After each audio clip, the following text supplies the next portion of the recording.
আপনারা জানেন যে গত 5 দিনে এই ইসরায়েল ইরানের উপরে কন্টিনিউয়াস আক্রমণ চালিয়ে যাচ্ছে, বিমান হামলা বিশেষ করে বিমান এবং বোমা হামলার মাধ্যমে আক্রমণ চালিয়ে যাচ্ছে, মিসাইল আক্রমণও চলছে।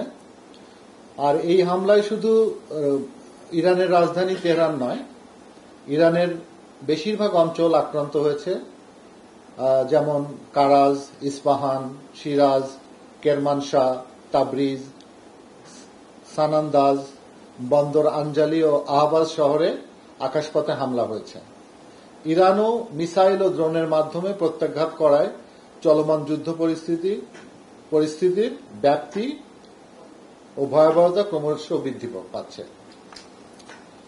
এই যুদ্ধ পরিস্থিতির ফলে আমাদের ইরানে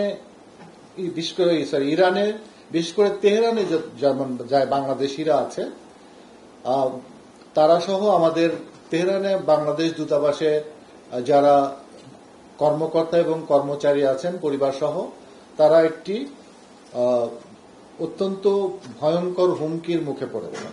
আপনারা হয়তো জানেন যে ইরানে বর্তমানে 2000-এর বেশি সংখ্যক বাংলাদেশি আছেন।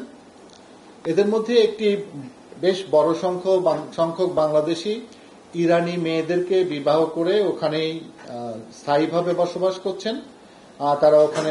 তারা বিভিন্ন স্থানে আছেন। আরেক ক্যাটাগরির বাংলাদেশিরা আছে যারা ওই সমুদ্র অঞ্চলে মাছ ধরা সহ ছোটখাটো কাজ করে। তাদের মধ্যে আবার অনেকেরই বৈধ কাগজপত্র নাই।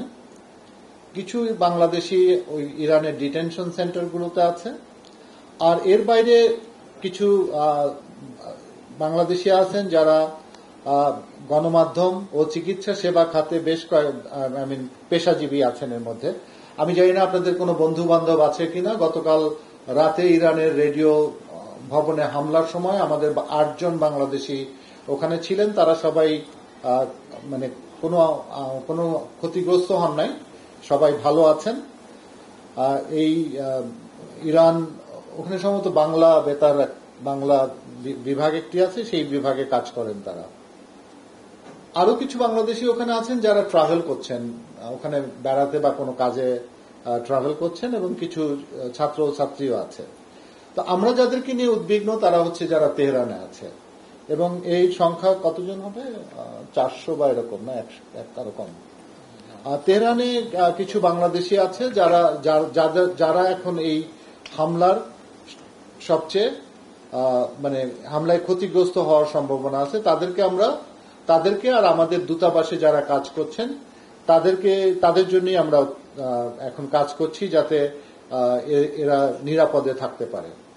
তা আমরা এই তেহরানে যে বাংলাদেশিরা আছেন এবং আমাদের দূতাবাসে যারা কাজ করছেন তাদেরকে নিরাপদে সরে যাওয়ার জন্য পরামর্শ দিয়েছি, এবং তাদেরকে নিরাপদে তেহরান থেকে দূরে কোথাও কিছু সময়ের জন্য রাখার জন্য আমরা ব্যবস্থা গ্রহণ করেছি।